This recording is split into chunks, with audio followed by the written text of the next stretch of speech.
Hi, everybody. Welcome to the Kimberly Cloud Show. I'm your host, Kimberly Cloud.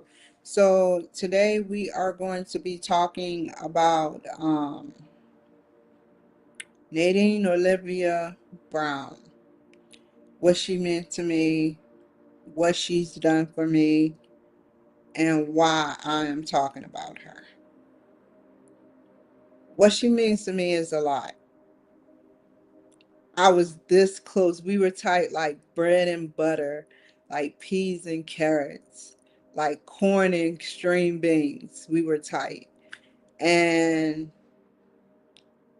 I did act out a little bit as being 12 years old and stuff, but she she took us by the school board. She used to go by the school board, and she would advocate for us to be in a predominantly white neighborhood.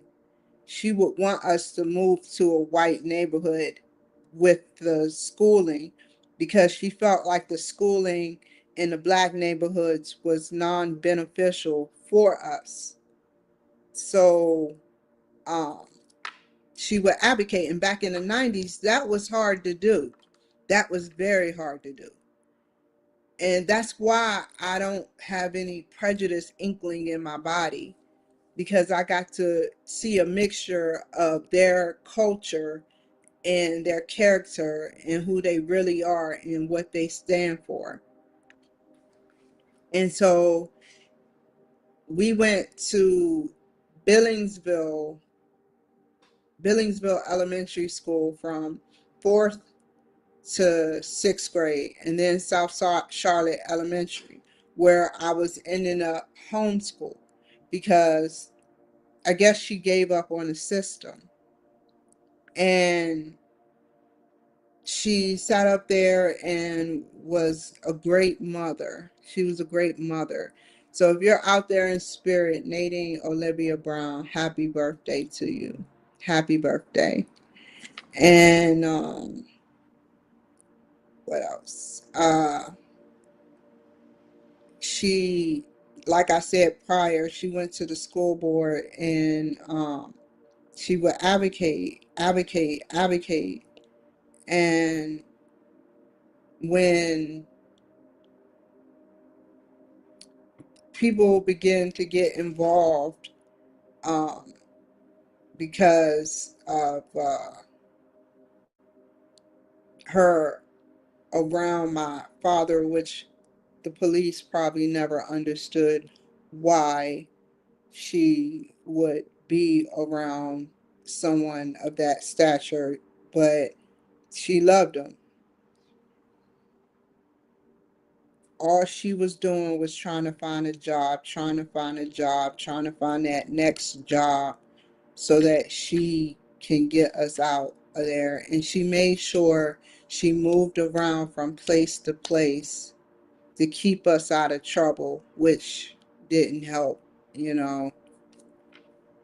I was always in the house, but it didn't help with certain siblings. But I was always in the house because I was told to be in the house.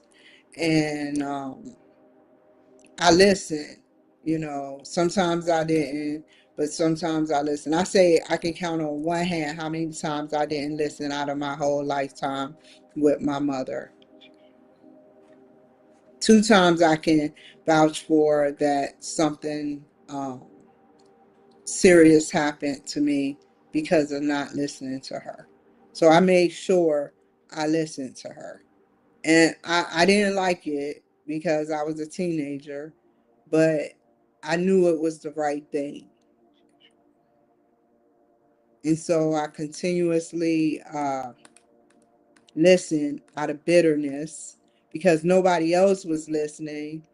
And I was the only one listening. I'm like, and it paid off. It paid off.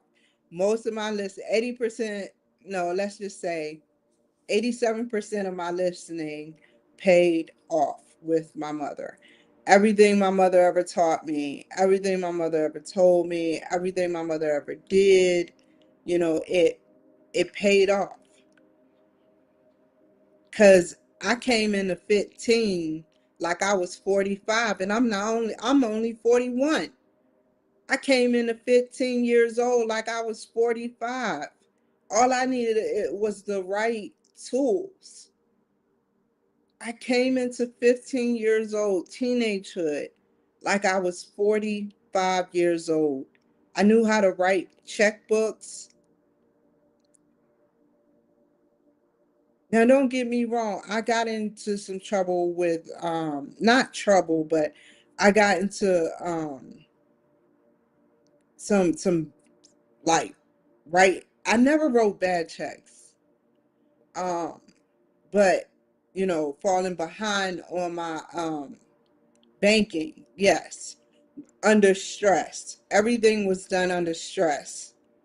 But my mother taught me how to do a lot of things.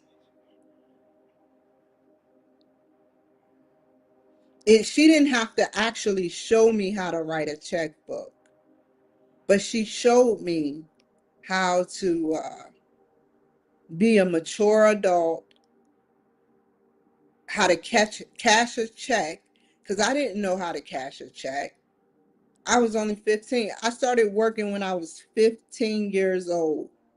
I started working when I was 15 at the Winn-Dixie, right before she passed away. And when she got sick, without a license, I am thankful the Charlotte-Mecklenburg police did not pull me over. 15 without a license or learner's permit would drive my mother to pick up her narcotics because she had colon cancer and didn't know it. They thought it was something different. When they took out the colon cancer, I was there taking her to her appointments and stuff. And then one day, I saw her taking a shower and she defecated on herself. So in my mind, I'm like, oh man, Nadine, you have to go back to the hospital. So I drove her back to the hospital, which was Presbyterian Hospital, which would be the last hospital she ever get to see a bright light from. And I don't know exactly how it happened, but it was a little fishy how it happened. But one day I was at home singing because I enjoyed singing. We lived on the west side of Charlotte and in another shack. It was terrible. And my brother came and he was like, go see Nadine. He was like, go see Nadine. I've calmed her down. That's his exact words. Go see Nadine. I've calmed her down. And so I sat up there and I rushed to the hospital without a license, without a learner's permit. And I walked in like 5 minutes. I walked in 5 minutes after she passed away, allegedly. The doctor came in and pronounced her dead. And then I walked in. He don't really know how long she's been dead for, except for the time he called it, you know. But she had feces coming out of her mouth. And I was wearing this feli jacket and I dropped to the floor. I dropped to the floor and he was an African man. I have to go, y'all. I just wanted to say happy birthday, Nadine. It's a pleasure, and I hope you're in spirit in the quantum physics, and I will see y'all guys another time. Okay? Take care. Bye. Love you, Nadine. Bye. Never waste my time. You are I want.